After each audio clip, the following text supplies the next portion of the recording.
You're watching the Isaiah Factor Uncensored. And welcome back to the second half of the Factor Uncensored. It feels like all kinds of diseases are popping up out of the woodwork. We cannot get enough. It's just wearing us down. We're still in the middle of the pandemic for COVID, and now cases of monkeypox are growing across the country. There's also concerns about polio in New York. I had a chat with a medical expert about why all of these infectious diseases are rearing their ugly heads. So why are we seeing the resurgence of so many of these viruses we thought were gone? Right. So why? I mean, I think that's a big question. Even physicians, we're like, we just got through a pandemic, another one. So why? Number one is there's a natural evolution of pathogens. All life forms, living life forms want to live, right? So they're all going to evolve over time. And that may be through different mutations and things like that so that they can survive. But the majority or the primary issue is actually human behavior. Number one is antibiotic overuse.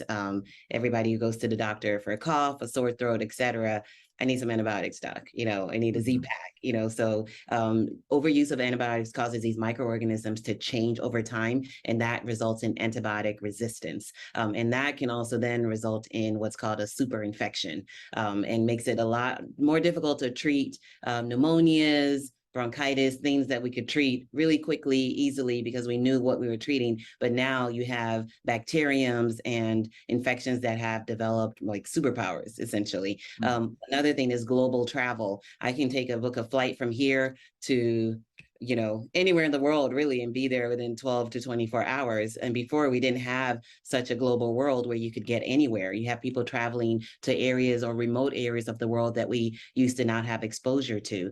There are other things like destructive ecological changes. So economic development and land use into jungles and areas where there are animals living there, minding their business, that have different bacterium that live in them that don't cause them to be sick. But once they get into humans, then it's a devastating nightmare. Exactly. So it's called zoonosis, where a bacterium or a virus is able to jump from an animal like a rodent and go into a human, and vice versa, where it's able to transfer back from the human into other animals. So that's zoonotic viruses or zoonotic bacterium. And that's what we're seeing with monkeypox and some other viruses and bacterium that we're being exposed to. Even COVID is a zoonotic virus, and the fact that it started from an animal exposure to a human being.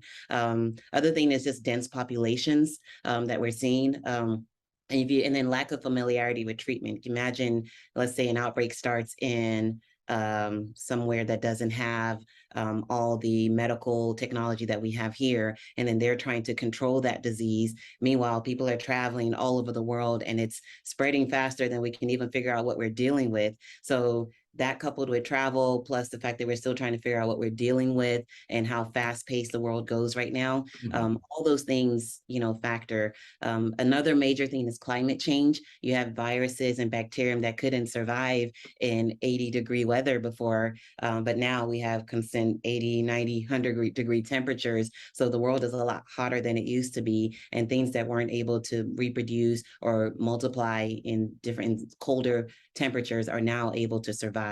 Thriving in some cases. And really quick, let's talk about this polio that they have discovered in the wastewater in New York City. Just how dangerous and is it deadly at this stage of the game in 2022? Well, in 2022, most of us are vaccinated. And so I don't think it's going to turn into a pandemic situation. The major issue is going to be the under-vaccinated and folks who are not vaccinated at all. We have very large groups of people who are not vaccinating their children. And this virus is devastating. It causes a devastating paralysis and infects the nervous system. And so what my main fear is these children that are not going to be vaccinated and are going to be exposed. It's transmitted through what's called fecal oral. So touching dirty stuff and touching your mouth, which is what kids do. That's their job. They pick up stuff, they drink it. They are in daycare, they poop, they don't wash their hands completely, and they touch something, another kid touches it. So if you have unvaccinated kids in these environments, and polio is spread through contaminated water and then fecal oral transmission. And the main concern is that it was actually eliminated. I mean, we haven't had a case in the US since in the 90s, and that case was from somebody who traveled here to the US and brought it here. So it's really been eradicated or eliminated through vaccination. And really quick, Dr. Kia-Tor, the last question is, recently read an article where monkeypox was spread from humans to their pet, to an animal. Your Yes. thoughts on that? Right. Should we be concerned about that too here in America? We should be. I mean, I think that was one case in France, and we found out, you know, in the last few days. Monkeypox is a zoonotic virus. Again, it can transfer from humans to animals to humans and humans to animals. So if somebody does have monkeypox or they've been exposed to monkeypox, they should keep a little bit of distance from their pet. The CDC has great information about what to do as far as how to take care of your animal if you have monkeypox or if you've been exposed to monkeypox. Essentially the same way you would take care of your loved ones if you're having to care for them and you have monkeypox. So keeping that distance, it's really transmitted through direct contact. If you have monkeypox, the dog cannot sleep in the bed with you. You can't hug up on your dog if you have lesions on your skin because you can transfer that. I think it is a lower risk, but it's definitely possible if you have an active virus and it can transfer to the animal. All right, Dr. Kia-Tor, thank you for joining us here on The Factor Uncensored. We appreciate your time, ma'am.